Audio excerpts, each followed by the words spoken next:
Hi Josh. I hope you have a great Christmas. This is our last lesson before the break, and then we're back in early January.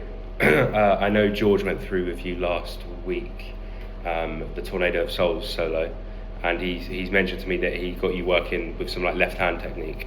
So I thought just to start with today's lesson, we could kind of mirror that technique kind of thing.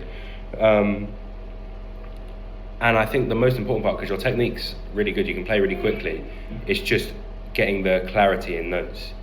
So what I want you to try and do is, essentially, we've done this many times before, but just starting off with that and making sure every note is even and none are getting muted, so none are going that kind of thing, yeah? You want evenness.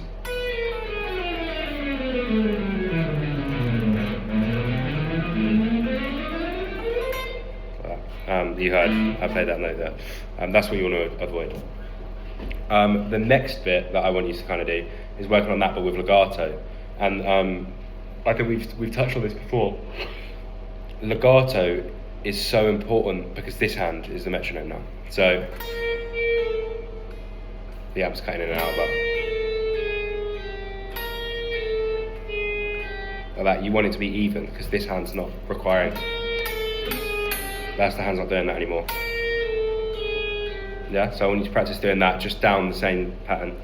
Then I kind of want to practice you going through, just with a backing track, just some improvising, because I know you learn solos, and I think it's good to take what you've learned through solos and bring in some improvising. So if I show you an example here, I have like an E minor backing track on, and it's just going between E minor and then D and C. So I just want you to practice playing up a scale.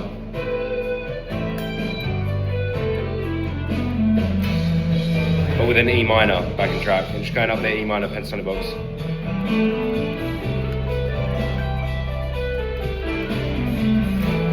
And just practicing limiting yourself to that box. Because I think you'll find that you'll want to hang on notes. If you're limited with notes, you hold on them for emotion. For example, if I hold on that note,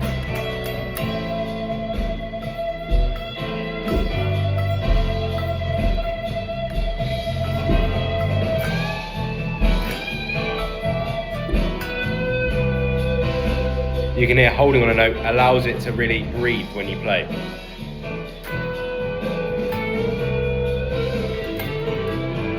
And then adding in flourishes and pausing. If you try and sing it,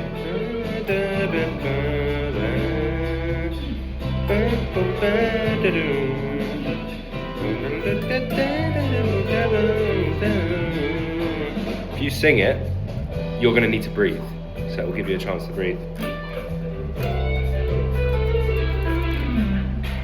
So you can see that phrase was the length of a phrase that you'd want to sing.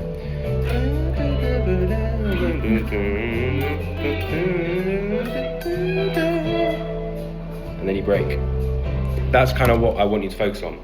Singing what you're playing and finding where you naturally breathe and limiting yourself with those.